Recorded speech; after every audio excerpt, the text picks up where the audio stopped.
in this short episode, we are going to be dealing with getting help in Excel. So if you want to get help in Excel, all you need to do is click on F1. So if I click on the F1 key, that is F1, it will show the help dialog box, and then you need internet to connect to help to get help. So that is F1. Whenever I press F1, it can lead me to the help dialog box, or you can just go to insert, and then the functions the insert function dialog box. You can get help from there.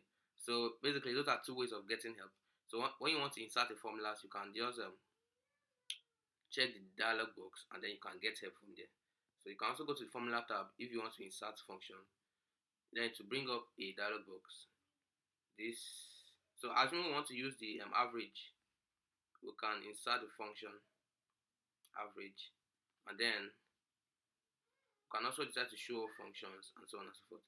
You can also search for functions that you need from the insert function dialog box. So you can see this below it. Look at it right here. More help on this function. This is the portion that will help you to get help on any aspect, not just on functions, any aspects of Excel that you are having issues with.